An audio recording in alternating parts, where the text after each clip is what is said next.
Allahumma salli ala sayyidina Muhammad wa ala alihi wa sahbihi. Allahumma salli ala sayyidina Muhammad. Kita bacakan. Ternyata manfaat sholawat itu bukan hanya menghadirkan feedback, ya, satu balasan balik, umpan balik kepada kita semua, berupa 10 kali lipat balasan dari Allah. Kan di hadis lain Nabi mengatakan, "Man shalla alayya salatan wahida, sallallahu alaihi asyra salawat." Siapa yang bersalawat kepada aku sekali salawat, maka Allah akan membalas kepada dirinya 10 kali lipat. 10 kali.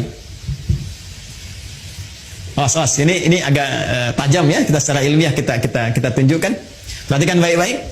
Kalau ada yang mengatakan begini, misalnya itu nabinya umat Islam aja masih belum selamat, masih butuh salawat dari umatnya. Ini menunjukkan belum paham, ya, belum memahami esensi dari salawat. Ya, esensi salawat itu pada hakikatnya bukan untuk Nabi Muhammad, tapi kemuliaan Nabi itu yang melahirkan aura kebaikan yang dampaknya diberikan kepada kita. Jadi sebetulnya saat kita sedang bersolawat, ya itu kembali kepada kita manfaatnya. Menunjukkan kecintaan kepada Rasulullah itu melahirkan rahmat Allah, yang rahmat itu diberikan kepada kita 10 kali lipat dari ucapan yang kita sampaikan. Ya. Jadi hakikat dari solawat itu sesungguhnya untuk menghadirkan pahala dari amalan kita yang kembali kepada kita 10 kali lipat, Masya Allah. Di begitu Anda mengatakan di hari ini sekali Allahumma salli ala sayyidina Muhammad misalnya, itu langsung diberikan ganjaran, ya, balasan oleh Allah 10 kali dari apa yang kita lakukan. Nah, pertanyaannya, apa bentuk balasan yang Allah berikan itu dari kalimat sholawat yang kita ucapkan? Bapak Ibu sekalian, sholawat itu bentuknya banyak nanti. Ya, ada sholawat dari Allah diantaranya, ada sholawat dari malaikat diantaranya. Ya, innallaha malaikatahu yusalluna 'alan nabi. Sungguh Allah Subhanahu wa taala dan para malaikat bersalawat, ya, kepada Nabi sallallahu alaihi wasallam. Jadi salawatnya Allah kepada Nabi, ya, salawatnya malaikat kepada Nabi itu dibedakan, ya. Itu beda tingkatan pemahaman dengan apa yang diberikan kepada kita, ya. Itu nanti maknanya bisa berbeda, ya, maknanya bisa berbeda. Nah, salawat dari Allah yang diberikan kepada setiap hamba secara umum. Ya, secara umum itu kita temukan di Quran surah kedua di ayat 157. Baik. Ulaika alaihim salawatum mir rabbihim wa rahmah wa ulaika humul muhtadun. Ada golongan-golongan yang mendapat ujian dari Allah, kemudian mereka bersabar dan mereka mendapat salawat dari Allah. Nah, sekarang apa pengertian salawat dari Allah itu? Langsung ditafsir dengan ayat Al-Quran. Perhatikan kalimatnya, dijelaskan oleh Allah, ulaika alaihim salawatum min rabbihim, mereka itulah orang-orang yang mendapatkan salawat dari Allah Subhanahu wa taala, wa rahmah, dan rahmat. Jadi bentuk salawat yang pertama itu bisa berupa rahmat. Sedangkan puncak rahmat itu, puncaknya itu ampunan Allah. Ya. Puncak dari rahmat Allah yang diberikan kepada hamba itu ampunan dari semua dosa. Masih ingat Bapak Ibu, tadi di awal saya katakan, ya, surah tentang syafaat itu yang punya Allah, bukankah di surat Az-Zumar di ayat 44 itu?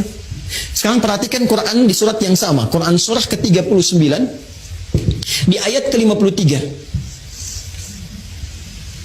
Ayat ini turun merespon tentang seorang yang telah melakukan dosa besar, yang dia merasa putus asa.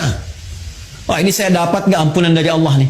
Diampuni nggak dosa ini nih? Dosa saya terlalu besar ini, terlalu banyak kesalahan yang saya perbuat. Tiba kemudian datang kepada Rasulullah turun ayat ini. Qul ya ibadiyalladzina asrafu ala anfusihim. Katakan Muhammad sallallahu alaihi wasallam kepada hamba-Ku yang merasa israf. Mereka berbuat kesalahan yang sudah banyak dilakukan. Matanya, lisannya, telinganya, tubuhnya banyak berbuat maksiat dalam kehidupan. La taqnatu min rahmatillah. Jangan putus asa untuk mendapatkan rahmat Allah Subhanahu wa taala. Innallaha yaghfiru dzunuba jami'a. Kalau Allah sudah berikan rahmatnya, maka Allah ampuni semua dosa-dosa yang melekat pada hambanya. Jadi puncak ampunan Allah kepada seorang hamba yang berbuat banyak maksiat dan dia mau kembali kepada Allah adalah apa yang diberikan berupa ampunan total yang disebut dengan rahmat. Ya, sehingga ada yang mengartikan salawat dari Allah itu sifatnya ampunan, maghfirah, dan puncak dari maghfirah adalah rahmat. Ya, sedangkan rahmat itu disatukan dalam konsep salawatullah, salawat dari Allah. Quran surah kedua ayat 157. Ulaika alaihim salawatun rabbihim wa rahmah. Ya, sedangkan untuk mendapatkan salawat Allah ini cara cepatnya, shortcutnya kata Nabi, salawat pada Rasulullah.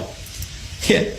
Siapa yang 1 kali salawat kepada Nabi, maka Allah memberikan salawatnya 10 kali kepadanya. Masya Allah. Dalam sehari Allah turunkan rahmatnya kepada seorang hamba. Ya, saya rahmati engkau, saya ampuni dosamu, saya maafkan kesalahanmu. Jika ia tulus mengucapkan itu dalam kesehariannya. Ya, karena itu orang-orang soleh di masa lalu, bukan hanya ulama Pak, Bu. Ya, bukan hanya ulama, sampai ke level-level pemimpin. Ya, itu ada level pemimpin di masa era Turki Utsmani itu, yang sehari itu bisa ribuan salawat kepada Nabi. Ya, Allahumma salli ala sayyidina Muhammad, Allahumma salli ala sayyidina Muhammad, di sela-sela yang senggang. Ya, Anda sambil kerjakan tugas, sambil bekerja yang kira-kira waktunya luang, perbanyak sholawat, sambil nunggu misalnya waktu sholat, perbanyak sholawat.